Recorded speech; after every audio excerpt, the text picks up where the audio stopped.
Hello, I'm Thomas Mason, a disabled Marine combat veteran of Desert Storm. I have completed a script titled Opha May, First Woman Marine. It's an action drama, rated R, 120-minute film.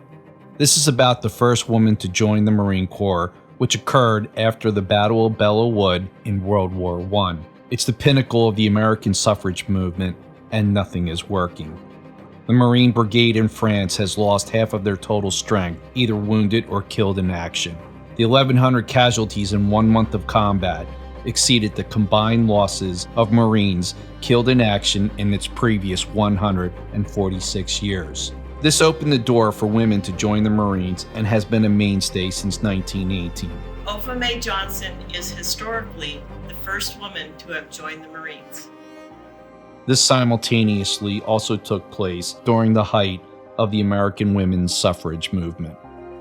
This film is a historical, fictional story, like most war movies, but this time with the lead woman protagonist, Opha May.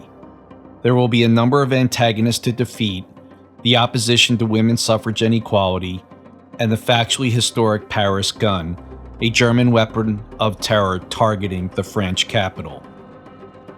There are so many stories to be told, or long forgotten. There has never been a motion picture made about the Marines in Belleau Wood during World War I.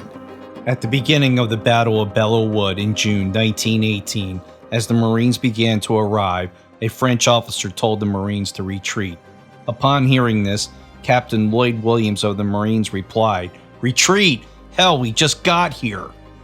As the intensity of the battle continued, a group of Marines became pinned down by German machine guns. First Sergeant Dan Daly rallied his Marines when he boldly stood and shouted, "For Christ's sake, men, come on! Do you want to live forever?" After nearly a month of battle, on the morning of June 26, 1918, a message was sent: Belleau Woods, U.S. Marine Corps, entirely. The last narrative movies featuring Marines in combat, Flags of Our Fathers and Letters from Iwo Jima, were both produced in 2006 about the World War II Battle of Iwo Jima in 1944. The last movie about the American women's suffrage movement was 2004's Iron-Jawed Angels. There hasn't been a movie about Marines in World War I since John Ford's What Price Glory in 1952. Nor has there been a movie about the American women's participation in World War I. There hasn't been a movie about the German superweapon of World War I, the Paris gun, since Charlie Chaplin's The Little Dictator. The Germans were required to surrender the Paris gun to the French according to the terms of the Treaty of Versailles. The Germans claimed it disappeared, and no one has ever found it. A comparable movie would be Saving Private Ryan, an impossible mission to find someone or something. Its budget in 1998 was $70 million, and its gross to date as of 2022 is $483 million.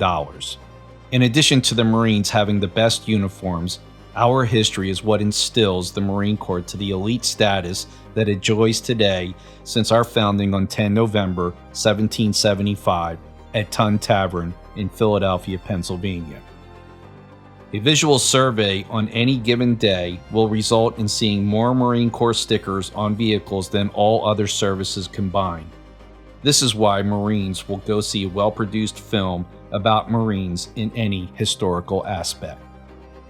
Marines entertain each other with extravagant sea stories. Opha May, First Woman Marine, is a film that will be seen by all 4 quadrants of the audience matrix. It is time to tell the story of the Battle of Belleau Wood and Opha May, the First Woman Marine. No women Marines deployed to France during World War I, or did they? Opha May is accompanying Franklin D. Roosevelt, the Assistant Secretary of the Navy, visiting the Marines in France. She no sooner arrives when she is ordered to the rear at the beginning of a new German battle. Her convoy is caught in the middle of an artillery barrage that also includes the German Paris gun, resulting in the death of her best friend. As the Paris gun continues to menace Paris, the French capital, Opha May and the survivors both say they know what to do: destroy the Paris gun. Opha May, first woman Marine, goes to France in World War I. Not good enough to be given a rifle, she's trapped behind enemy lines during the last German offensive that ends the war.